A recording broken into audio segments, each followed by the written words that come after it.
छत्तीसगढ़ की राजनीति में एक नाटकीय घटनाक्रम के तहत प्रदेश के पंचायत और ग्रामीण विकास, लोक स्वास्थ्य तथा परिवार कल्याण, चिकित्सा, शिक्षा मंत्री टी.एस. सिंहदेव ने बीती शाम पंचायत और ग्रामीण विकास से अपना इस्तीफा मुख्यमंत्री को भेजा है।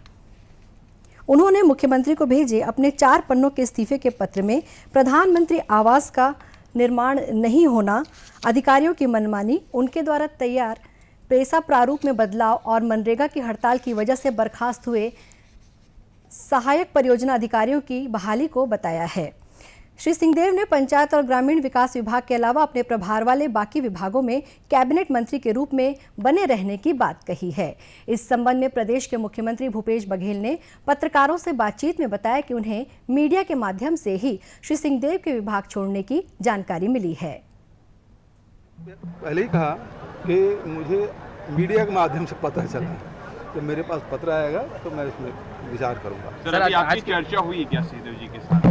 नहीं, मेरी चर्चा नहीं हुई। कल मैंने रात में लगाया था, फोन मिलाया था, नहीं लगा।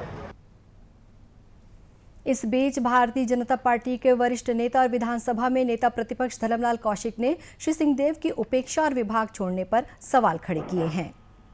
मुझे लगता है कि हिंदुस्तान में पहली घटना होगी।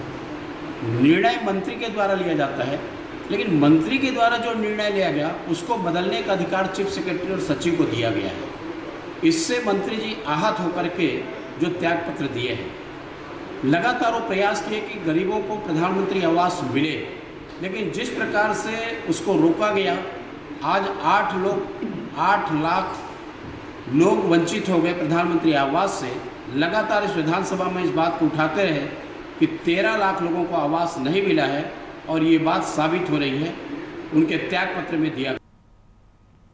इधर राज्य में विधानसभा का मानसून सत्र 20 जुलाई से शुरू हो रहा है। श्री सिंहदेव के इस कदम से विधानसभा का सत्र हंगामेदार बने रहने की संभावना है।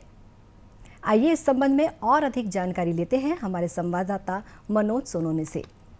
मनोज जी, दूरदर्शन समाचार में आपका स्वागत है।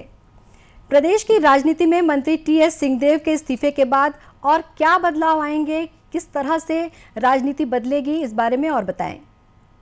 जैसे कि हम जानते हैं कि कल शाम को अचानक पंचायत और ग्रामीण विकास विभाग जो मंत्री है श्री टी.एस.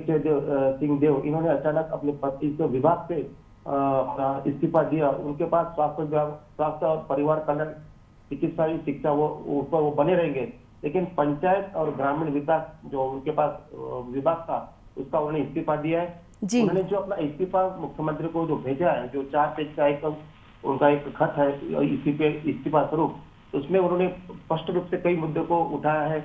उन्होंने कहा कि गत 3 साल से जो आवास योजना थी उस पर ध्यान नहीं दिया गया, उसको पूरा नहीं किया गया। 8 लाख लोग इस आवास से फिर वंचित रह गए।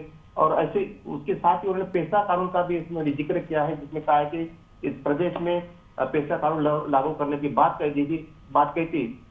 चुनाव के दौरान जो कांग्रेस ने जन घोषणा पत्र जारी किया था, उसमें आवास योजना और पेशा कानून की बात कही गई थी, लेकिन इस सरकार ने 3 साल में इन सभी घोषणाओं को नहीं लागू किया गया। और कुछ बिंदु पर ध्यान दे तो हमें इस पता चला कि उन्हें एक नाराजगी भी व्यक्त की है, कई खेद भी जताया है कि इस तरह की जो योजनाएं हैं और वो सरकार ने लागू नहीं किया, राज्य सरकार ने लागू नहीं किया, और मुख्यमंत्री ने उन्हें काम करने से रोका। इस तरह का उन्होंने चिंता भी जताई है। और एक उन्होंने ये भी कहा कि जो उनके कुछ मनरेगा के जो कर्मचारी थे, उन्होंने जो इस खिलाफ आंदोलन भी किया था और उनको इस साजिश के करके ये किया गया, उनका आरोप ये भी था। तो लेकिन आने वाले जिले में इनके टी.एस. सिंहदेव के मंत्री पद से एक विभाग से इस्तीफा देने से आने वाले दिनों में प्रदेश के राजनीति में एक गरमाहट से आ जाएंगे। और हमें सब जानते हैं कि 2.5 साल का एक फार्मूला तय हुआ था, ऐसा सूत्रों के अनुसार बताया जाता है कि 2.5 साल उन्हें भी इस मुख्यमंत्री का टर्म दिया जाएगा। लेकिन कांग्रेस के वरिष्ठ नेताओं ने या फिर आलाकमान ने उन्हें 2.5 साल होने के बावजूद भी मुख्यमंत्री का पद नहीं दे जाने के कारण वो भी नाराज चल रहे थे और बीच बीच में इस तरह की वो बातें उठाते रहते हैं। तो ये सारे मामला अगर देखते हुए आने वाले दिनों में टी.एस. सिंहदेव और ज्यादा प्रकट होकर इस मामले को जी मनोज जी, हमसे जुड़ने के लिए और इतनी जानकारी देने के लिए आपका शुक्रिया। धन्यवाद।